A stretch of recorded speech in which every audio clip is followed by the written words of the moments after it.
Bienvenue à tous dans ETV Newsweek, ravi de vous retrouver. Voici les titres.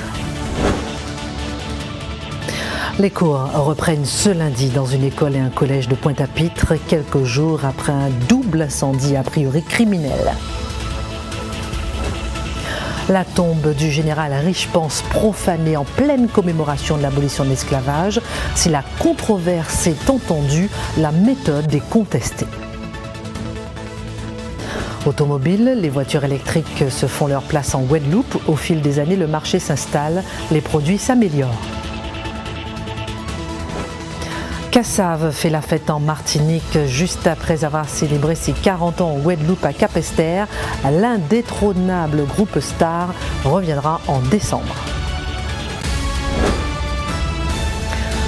Comment peut-on oser mettre le feu dans une école, dans un collège? Voilà les questions que tout le monde se pose. Une semaine après le double incendie à Pointe-à-Pitre, les cours doivent reprendre ce lundi 3 juin. Grégoire Twitman. Ce matin, pas d'école pour certains enfants de Pointe-à-Pitre. Le collège Kermadec et l'école Amédée Fangarol sont fermés suite aux 2 incendies survenus dimanche soir. Grâce à l'alerte des riverains, le feu a été vite maîtrisé. Mais plusieurs éléments laissent croire à des incendies criminels. La police judiciaire mène actuellement son enquête. Pour cet adjoint au maire, c'est une difficulté supplémentaire à gérer pour un conseil municipal déjà affaibli par sa gestion de la ville. Aujourd'hui, notre municipalité est contractée de mauvaises coups de gueule négatifs par ceux qui ne sont pas contents de nous. Si ce n'est pas le feu, c'est les écoles. Si ce n'est pas les écoles, mais c'est des attentats moraux, disons que Pointe-à-Pitre est sale. J'estime que dans le malheur qu'on peut nous présumer, eh bien, j'irai jusqu'au bout avec mon accompagnement au maire pour savoir ceux qui sont d'une manière néfaste vis-à-vis de nous, quoi. Après les saccages du centre Rémy-Ninsouta et de la mairie, il s'agirait d'un 3e acte de vandalisme sur un bâtiment public en quelques mois. Venons-en à la profanation de la tombe du général Richepanse. Manifester oui, profaner non, a déclaré Josette Borel-Lincertin. Il faut dire qu'en pleine commémoration de l'abolition de l'esclavage, le nom même de ce personnage lié au rétablissement de l'esclavage met mal à l'aise. Précision, Marius Mathieu. Fort d'Algrès à Basse-Terre. Ce matin, la bâtisse vieille de 4 siècles, vestige de la lutte franco-anglaise dans les Antilles, se réveille quelque peu égratignée. La tombe du général Richepanse a été saccagée dans le week-end en marge des commémorations officielles des 171 ans de l'abolition de l'esclavage. Un acte qui heurte certains historiens, conscients du passé esclavagiste du militaire concerné, mais avant tout témoins des vestiges laissés par l'histoire. Antoine Richepanse, en 1802, est dépêché par Bonaparte pour une expédition, pour une opération de rétablissement de l'ordre en prémisse au rétablissement de l'esclavage. Donc il arrive en Guadeloupe en mai 1802, remporte la guerre de la Guadeloupe, mais il mourra de la fièvre jaune 3 mois plus tard, au mois de septembre 1802. C'est un militaire en mission, donc on l'a renvoyé avec en arrière-fond la volonté de rétablir l'esclavage, c'est ce qu'il a fait. Il l'a fait dans un arrêté pris le 17 juillet 1802, assez hypocrite d'ailleurs, où il ne parle pas du tout de rétablissement de l'esclavage, mais il parle de retour à la situation d'avant 1789, ce qui équivaut pratiquement au même. Tous les vestiges du passé, ça doit avoir une vocation pédagogique pour ne pas oublier. Et s'il s'agit de la tombe de Richepanse, on peut considérer que c'est un trophée puisqu'il est mort sur place. Un général de l'armée napoléonienne qui exécute les ambitions esclavagistes de son empereur, condamné à reposer ici, en Guadeloupe, pour l'éternité. Une situation cocasse qui ne plaît pas à tout le monde, mais qui doit d'abord servir d'outil pédagogique pour le conseil départemental. Je rappelle que le fort d'Algrès est un monument classé, c'est un site historique, il appartient au patrimoine pas le patrimoine du département, mais le patrimoine de la Guadeloupe. Donc il est vraiment dommage que l'on puisse, tout ce qui est dans le fort est classé. La présidente du conseil départemental, Madame Josette Borel-Lincertin, est très sensible à cette dimension pédagogique et d'ailleurs le jour le 27 mai, il y avait des jeunes enfants présents et nous avons également organisé le 10 mai, le département a organisé le 10 mai, une rencontre avec des collégiens au cours de laquelle un livret leur a été remis qui pose les grandes dates, les grands repères historiques de cette période et qui les incite justement à regarder aussi l'avenir. La police scientifique était sur place ce mercredi matin pour tenter de déterminer les coupables de cet acte. Jusqu'à présent, personne ne les a encore revendiqués. Alors il faut reconnaître que le nom de Richepanse reste gênant. On en veut pour preuve qu'une rue portant ce nom a été débaptisée à Paris, idem dans la ville de Metz. Mais rappelons que ce nom du général Richepanse reste encore gravé sous l'Arc de Triomphe à Paris. Le chlordécone, on en retrouvera encore pendant 600 ans un peu partout. Une fois qu'on a dit cela, que fait-on? Alors premièrement, la teneur autorisée a été baissée dans nos viandes, nos poissons. Deuxièmement, une commission d'enquête a été créée. Le dossier avance plus vite sous Emmanuel Macron que la précédente mandature. Écoutez Harry Durimel qui exprime ses interrogations.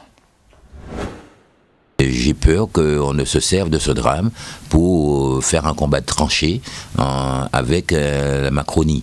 Donc, eu égard aux doutes exprimés par le président lors de sa rencontre avec nos élus, on peut penser que si c'est accepté, que c'est une avancée, mais je reste vigilant et je préfère faire confiance aux juges du monde judiciaire, puisque du point de vue de la mobilisation citoyenne, on sent une sorte d'apathie, on sent une sorte de résignation des Guadeloupéens et c'est pas de bon augure. Donc oui, je pense que le gouvernement, en baissant le taux de LMR dans la viande et dans le poisson, fait un geste. Mais est-ce qu'on peut dire qu'il y a un taux de chlordécone minimum qu'on peut consommer ou de maximum, c'est limite maximum de résidus? Ça veut dire que c'est encore un permis d'empoisonner. Il est permis de manger un petit peu de poison tous les jours, c'est ce qu'on nous dit. Nous voulons zéro chlordécone, zéro poison. C'est ça notre combat.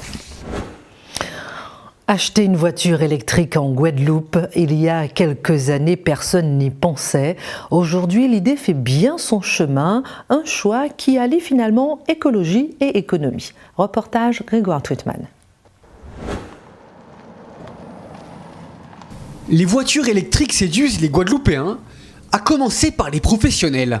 Ce loueur a acquis une vingtaine de véhicules depuis 2 ans, et pour lui, les avantages ne sont pas négligeables.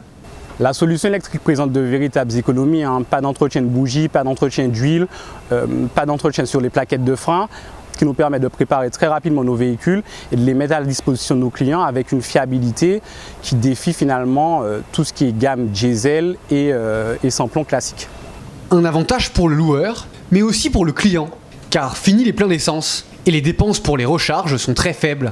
C'est ce qui a poussé certaines collectivités à passer le pas.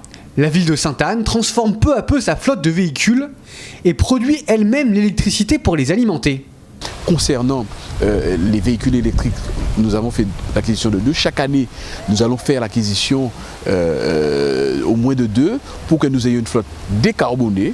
Et là aussi, et évidemment, évidemment, c'est une lutte contre le CO2, mais c'est moins de charges en matière d'essence, c'est moins de charges en matière d'entretien. Donc là aussi, ça va nous permettre d'avoir une économie substantielle.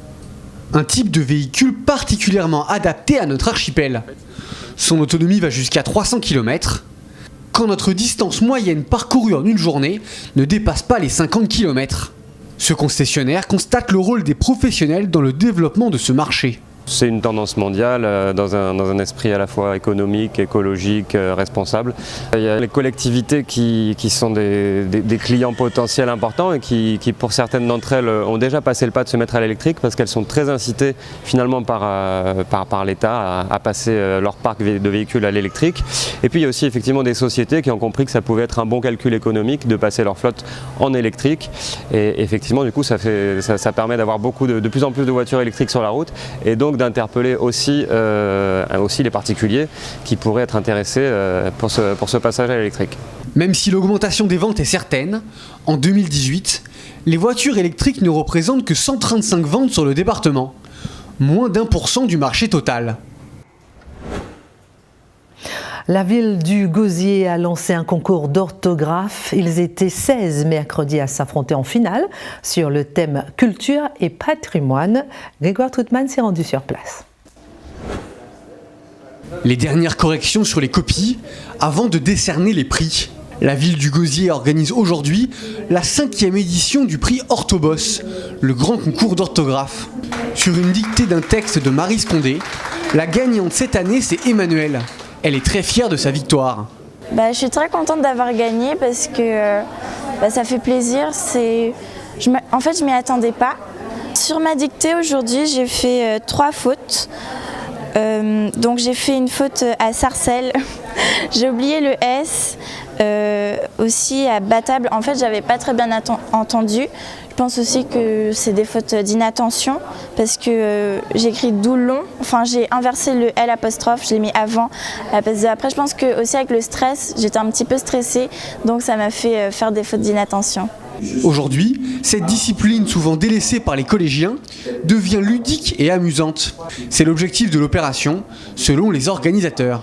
Comprendre que c'est par respect pour l'autre, surtout de savoir bien écrire, présenter un texte sans faute, pousser à la perfection, pousser aussi l'enfant à se surpasser. C'est quand même important de se faire comprendre par l'autre. On n'est pas isolé. Avec des jeunes qui se prêtent au jeu, c'est donc une manière positive de comprendre l'importance de l'écriture. Après son grand show à Paris dans la plus grande salle de spectacle d'Europe, Kassa va fêter ses 40 ans en Guadeloupe à Capesterre. Anniversaire attendu et anniversaire réussi. Camille Rioual.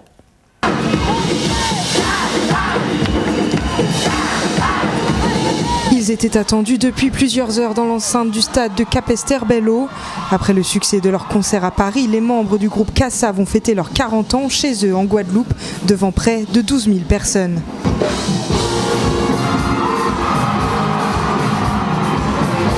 Un véritable acte d'amour et de reconnaissance pour le groupe de toute une génération.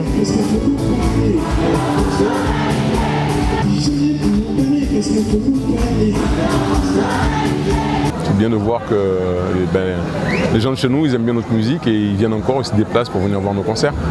C'est quand même bien, non? Et cet hommage du public touche même les plus jeunes membres du groupe. J'ai ressenti l'amour des Guadeloupéens. J'ai vraiment vu qu'ils étaient fiers de ce groupe qui représente 2 petites îles qui ont l'air de rien si on regarde sur la carte, mais avec un grand cœur. Un grand cœur, mais surtout une énergie débordante qui semble inépuisable même après 40 ans d'expérience. On ne se pose pas de questions et on y va. Je crois que tant que le corps peut suivre, on y va. On aime ça, on a créé un style musical, on a de belles chansons, on aime les jouer et voilà quoi. Donc, et puis finalement, ça fait 40 ans et on dit ouais, c'est Satan. Kassa va souffler ses bougies de la meilleure des manières possibles, en musique avec son public et son histoire.